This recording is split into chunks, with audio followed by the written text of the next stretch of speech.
ನನ್ನ ಹೆಸರು ಆರ್ಯ ಅಂತ. ನಾನು ಇವತ್ತು ಬಂಜಾರ ಶಾಲೆ ಅಂತ ಹೇಳ್ತಾ ಇದ್ದೀನಿ. ಒಂದು ಗಿಳಿಮರಿ ಒಂದು ರಾಜನ ಕಾಡಲ್ಲಿ ಇತ್ತು. ರಾಜನ ತೋಟದಲ್ಲಿ ಮಾವಿನಕಾಯಿ ತಿಂತಾ ಇತ್ತು. ಆವಾಗ ಗಿಳಿ ಸೌಂಡ್ ಬಂತು, ಚೂ ಚೂ ಚೂ ಅಂತ. ಅಲ್ಲಿ ಸೈನಿಕರು ಏನಪ್ಪ ಅದು ಅಂತ ಹುಡ್ಕೋಬೋದು, ಯಾರು ಕಾಣಿಸಿಲ್ಲ. ಒಂದು ಪುಟಾಣಿ ಗಿಳಿಮರಿ ಅಲ್ಲಿ ಕೂತಿತ್ತು.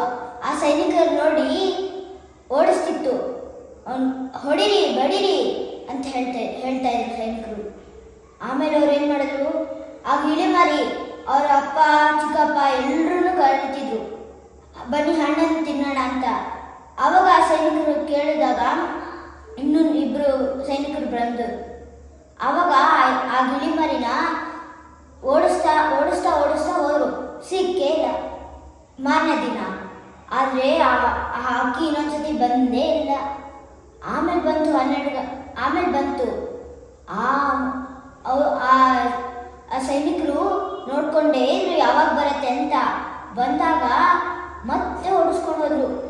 ಅದು ಹಣ್ಣು ಕೆಳಗಡೆ ಬಿದ್ದಿದ್ದು ನೋಡಿ ತಿಂತಾ ಇರ್ಬೇಕಾದ್ರೆ ಒಬ್ಬರು ಸೈನಿಕರು ಅಲ್ಲಿ ನೋಡಿ ಅಲ್ಲಿ ನಿಧಾನ ಹೋಗಿ ಆ ಅಕ್ಕಿನ ಹಿಡ್ಕೊಳ್ಳೋಣ ಅಂತ ಹಿಡ್ಕೊಂಡ್ರು.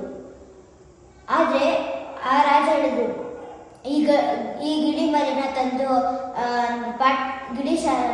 ಪಂಜರ ಶಾಲೆಗೆ ಹಾಕಿ ಅಂತ. ಅದಾದ್ಮೇಲೆ ಹಾಕಿದ್ರು. ಒಂದಿನ ಆಮೇಲೆ ಆ ರಾಜ ಹೇಳ್ತಾ ಇದ್ರು, ಈ ಗಿಳಿಮರಿಗೆ ಏನು ಮಾತೇ ಬರಲ್ಲ ಅಂತ ಹಾಯ್ ಹೇಳಿದ್ರು. ಹಾಯ್ ಮಾಡಿಲ್ಲ, ಟೇಮ್ ಅಂತ ಆಯ್ತು ಅಷ್ಟೇ. ಅದಾದ್ಮೇಲೆ ಆ ಗಿಳಿಮರಿ ಏನು ಮಾತಾಡಿಲ್ಲ. ಅದಾದ್ಮೇಲೆ ಅದಕ್ಕೆ ಊಟ ಏನು ತಿನ್ನತ್ತೆ ಅಂತ ಗೊತ್ತಿದ್ದಿಲ್ಲ. ಅದಕ್ಕೆ ಏನೇನೋ ಕೊಡೋಕ್ಕೆ ಶುರು ಮಾಡಿದ್ರು, ಕ್ಯಾರೆಟು ಹಾಗೆ ಹಣ್ಣು ಅದು ಮಾತ್ರ ತಿಂತಾ ಇತ್ತು. ಈ ಗಿಳಿಮರಿ ಏನು ತಿನ್ನಲ್ಲ ಅಂತ ಹೇಳ್ತಾ ಇದ್ರು. ಆಮೇಲೆ ಒಂದಿನ ಎಲ್ಲ ಗಿಳಿಮರಿ ಹತ್ರ ಹೋದ್ರು. ಅವಾಗ ಗೊತ್ತಾಯ್ತಲ್ಲ ಆ ಗಿಳಿಮರಿ ಏನು ತಿನ್ನತ್ತೆ ಅಂತ. ಆವಾಗ ಇವರು ಅದನ್ನೇ ಹಾಕೋಕ್ಕೆ ಶುರು ಮಾಡಿದ್ರು. ಆದರೂ ಏನು ಮಾತಾಡ್ತಿದ್ದಿಲ್ಲ. ಆ ರಾಜಂಗೆ ಆವಾಗ ಗೊತ್ತಾಯ್ತು, ಈ ಗಿಳಿಮರಿಗೆ ಮಾತಾಡಕ್ಕೆ ಬರಲ್ಲ ಅಂತ. ಆಮೇಲೆ ಗಿಳಿಮರಿನ ಸುಮ್ಮನೆ ಬಿಟ್ರು. ಅದು ಹಾರ್ಕೊಂಡು ಹೋಗೋದು ಅಲ್ಲೇ ಕೂಡ್ತಾ ಇತ್ತು. ಆದರೆ ಒಂದಿನ ಸೈನಿಕರು ಎಲ್ಲೂ ಹೋಗೋಕೆ ಬಿಟ್ಟಿಲ್ಲ. ರಾಜನ ಮಾತ್ರ ಕೇಳಿಲ್ಲ, ಹೊರಗಡೆ ಕಳಿಸಿ ಅಂದಾಗ, ಇಲ್ಲ ಮಹಾರಾಜರೇ ಅದಲ್ಲೇ ಕುತ್ಕೊಂಡಿರತ್ತೆ, ಆಮೇಲೆ ನಾವೇ ಕರ್ಕೊಂಡು. ಹಾಗೆ ಬಿಡ್ತಾ ಬಿಡ್ತಾ ಬಿಡ್ತಾ ಅದು ವೀಕ್ ಆಯಿತು. ಒಂದಿನ ಏನು ಮಾಡಿದ್ರು, ರಾಜ ಹೇಳಿದ್ರು ಹೋಗಿ ಹಾರು ಅಂತ. ಅದು ಹಾರಕ್ಕೆ ಆಗಿಲ್ಲ. ಅಲ್ಲೇ ಅವ್ರ ಅಪ್ಪ ಅಮ್ಮ ಇದ್ರು.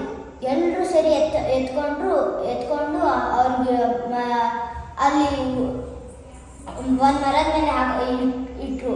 ಅದಾದ್ಮೇಲೆ ಸೈನಿಕರು ಗೊತ್ತಾಯ್ತು, ಇದು ರಾಜ ಯಾಕೆ ಹೀಗೆ ಮಾಡ್ತಿದ್ದಾನೆ, ಅದು ನಮ್ಗೆ ಆ ಗಿಳಿಮರಿ ಬೇಡ ಅಂತ.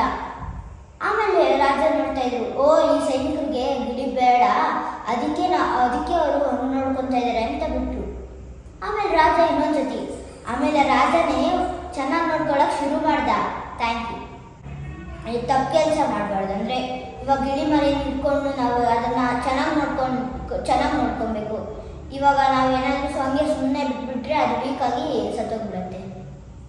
Okay, thank you. ವೆಲ್ಕಮ್.